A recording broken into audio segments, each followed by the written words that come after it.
sent myself a love letter. I dipped my cooling blood. I sealed it with my kiss. Just in case a sentence runs. I wrote myself a poem. Proclaiming that I was the one. I said the sweetest nothing. Felt so deeply. In the love.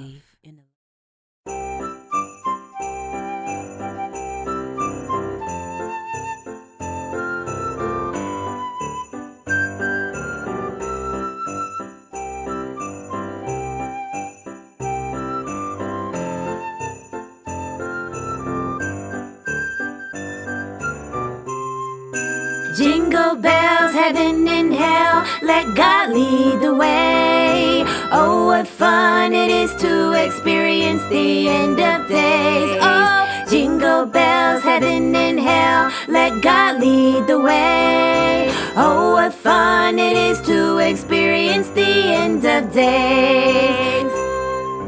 Dashing through the snow in a fiery chariot. The healthcare system's failing, there's so many new variants. Celebrities are being exposed, everybody's going to jail. No P. Diddy, you cannot get out on bond or bail. Oh, jingle bells, heaven and hell, let God lead the way. Oh, what fun it is to experience the end of days. Oh, jingle bells, heaven and hell, let God lead the way.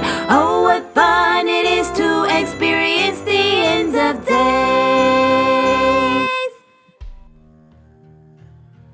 You were not in the mood. You'd wish they'd turn it off. You were at the end of your shift and about to get off. The atmosphere around you was buzzing with holiday cheer. You were looking for a way to duck off and go disappear. At least for the last 10 minutes or so. They were picking Secret Santas and it was your turn to go. You made your way to the exit, but you heard your name called. You put on a fake smile and walked up to the boss. Hi. You reached your hand in the hat and pulled out an ornament. Your boss smiled big and said to wait to open it. Wait till you get home. You nodded and put it in your bag to take home.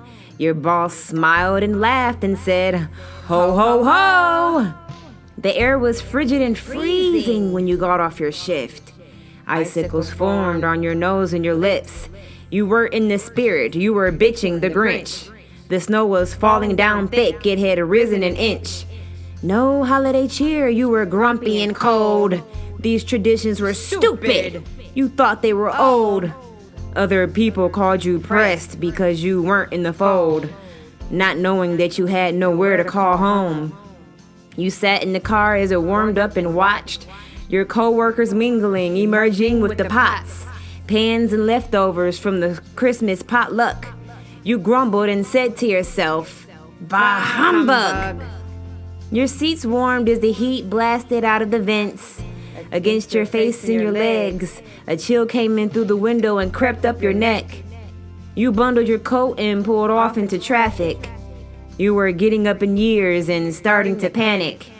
You spent most holidays alone. It wasn't very pragmatic. You and your relatives had a strange dynamic. It bothered you more than you were willing to admit. Everyone was distant, independent, unwilling to assist. You passed houses adorned with Christmas lights and ornaments. Reserved, your bosses all thought you were insubordinate. You followed your heart, you memorized the coordinates. You refused to play games or compete. Life's a journey, not a tournament. You excelled at your work, but socially suffered. Overworked, you were burned out like rubber. From the anarchy, trying to keep up with hierarchies. To you, it was all a bunch of malarkey. Christmas was only in a few more days. You were relieved to have 2 weeks off for the holidays. You could finally have peace and catch a few winks. You felt the dam about to break. You were on the brink. You made a cup of hot chocolate when you got in the house. Took a hot bath before bed and finally laid down. Your phone woke you out of your sleep. Your heart sunk in your chest when you looked at the screen. You rushed over to answer. It was your job calling. What do they want? You nervously answered. What did they need? Oh my God, what now? This is the main, south, north, east, west complex. Today is Monday, December 23rd. Attention. You are officially being indefinitely laid off from your position with the company. There is no need to report back to work on January 5th. I repeat, you are being indefinitely laid off and are not scheduled to work unless otherwise notified by management. Thank you. To hear this message again, press 1. To be put on our do not call list, press 2. Your jaw dropped in disbelief. How could it be so? No one mentioned that you were being let go. All the smoothing and ass kisses and you were still blacklisted. All the good days were bad business. You didn't think this would be the last Christmas. You were still saving for rent. You were so unprepared. When you stopped to think about it, the signs were all there. Your seniority didn't matter. The court of public opinion judged you and didn't play fair. They always looked down on you and gave you cold stares. You checked your checking account and moved some money to savings. You had the budget right now, couldn't satisfy your cravings. Whatever money was left had to be saved. Bougie on a budget, no more expensive taste. It was a real silent night. All throughout the house, the cold slowly crept in, not even a mouse wanted to sneak in because they'd shut off the heat. You couldn't pay your electricity, your utilities. You were saving for rent, you had to figure it out. Everything was slowly starting to go south. You'd have to wait until after the holidays to try and get help. But until then, you'd have to fend for yourself. It was Christmas Eve morning and most stores were closed. Your reserves were empty. You'd ran out of hope. You looked for a flashlight but only found candles. You cried realizing your job used you as an example. You wished you had a sponsor, someone in financing. The food in the refrigerator was about to go rancid. You wanted to binge, but you knew you should starve. The smell of the spoiling food made you want to barf.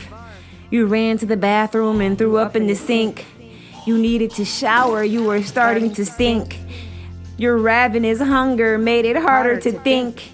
You felt like you were slowly losing your mind. You cried out to God in the mirror, "Help! Please give me a sign." You had no one to check on you if you happened to die. It would be weeks before they found you. You were no one's special person. All that anyone ever did was hurt you on purpose. Snot ran down your nose as you collapsed to the ground. Reality sunk in as the walls crumbled down. It's beginning to feel like the last days of your life, not like it was Christmas. You sobbed and repented, asked God for forgiveness. Tried to wrap your brain around it. What is this? Forgive me. Some kind of bad karma, past life retribution? You weren't one for excuses, you wanted solutions. Outside, a group of carolers walked up to your door. They sung their little hearts out while you cried out yours. They had candy canes and drank eggnog spiked with liqueur. You sobbed and sung along. They moved on, continued their tour. You couldn't deck the halls. You had to use candles for lighting. The sun started setting. What perfect timing. Out of the corner of your eye, you caught something shining. The ornament your boss gave you laid with your belongings. You jumped as an icicle fell from your awnings. It crashed to the ground and shattered into pieces. You angrily picked up the ornament and yelled, "Happy birthday, Jesus!" You chucked it against the wall. It broke into smithereens. Inside of it was a scroll. It rolled over to your feet. You bent down to pick it up, but couldn't figure out what it was saying. Your secret Santa's name was written in a strange language. You slowly backed up away from the papyrus. It made you feel some type of way. You couldn't describe it. The candle flame flickered, the weird feeling lingered. You looked up at the ceiling and stuck up your middle finger. Your path was dimly lit, but your light hadn't gone out. But since you effed around, you were about to find out. You stumbled through the darkness to the kitchen and drank. Had some nibbles of food without giving thanks. You sulked to your bedroom and laid down for bed. You closed your eyes and felt tickling on the top of your head. You were left all alone. You were better off dead, overcome with a feeling of dread. You tossed and turned, your throat burned from all the crying you did. You pondered, wondered why people were always lying and shit. You soon fell into a slumber, your candle slowly burned down. Suddenly, a bright flash of light filled the room, followed by a weird sound. You heard blasting trumpets, saw the blinding light. You shielded your face. You could not bear the sight. A floating humanoid figure appeared in your room. You shrunk in your bed as it slowly grew bigger. It had 6 sets of wings and was engulfed in fire. Piercing eyes all over its body, it carried a lyre. It moved closer and told you, "Be not afraid. I'm here on behalf of God. Rejoice and give thanks." You fell to your knees as you gazed at the angel. It looked different from every which way and angle. It spoke again and told you that its name was Gabriel. Its form was atrocious but beautiful. Right before your eyes, it transformed again and put on a disguise. In front of you now stood a common day man. He had burning eyes and calluses on his hands. The angel towered over you, said, "Please don't shoot the messenger. I am no teacher or lecturer, but you're being ungrateful, and I'm here to review all of God's deeds and what you've been through. Your family is wicked and lost. I know you're distraught, but God chose you to be the one to take up the cross. Hundreds of generations you were sent to awaken, make changes, because your bloodline's forsaken. You were born with the veil, but not with the curse. You're the one who's meant to break it, so stop complaining. Be proud of your journey and your transformation. God highly favors you, has much adoration." You hung your head while the archangel scolded you. One of his wings extended from his back and lifted your chin back upright. He reached into his cloak and pulled out a scroll. It looked like the one that fell out of the ornament you'd broken earlier. The tip of his wing scribbled a note on the scroll, then rebounded back into place at his side. You hunger for change because you're starved for attention. Fasting breaks the chains, strengthens the connection. Your fridge being bare is a test of your will, of your fortitude skill. You're being guided to heal, but you want to stay ill. Detox and release. Make order out of chaos. This is a moment of peace. As your perspective changed, your attitude shifted. You sat in front of the angel and listened. He had your full attention. He reached out, grabbed your hand. With a boom and a flash, you were transported fast between the future and past. You revisited different lives, traveled many lands. Time and space continuum. You tumbled through the sand. Went back to a place before you were man. You looked over at Gabriel while y'all floated through space. You looked down at your hands, but wings were in their place. Now a fire engulfed you. It had replaced your human form, arm, legs, and face. You said, "Greetings, favorite one. The Lord is with you." Gabriel nodded before continuing to help you work through your issues. He looked out at the vastness of heaven. The twinkling stars were all your many brethren. Next to you, the angel prayed and started speaking in tongues. Wrapped you up in his wings, helped you embrace the love. Your worries subsided, you too soared and glided across the firmament where hosts of heaven resided. Comets and asteroids and planets collided. Your heart was no longer heavy, your spirit delighted. The beauty and awe of creation astounded. You drove into oceans, you leapt from the mountains. The archangel read you your rights and said, "We were here with you before the beginning of time. There is no need to fret. Everything will be fine.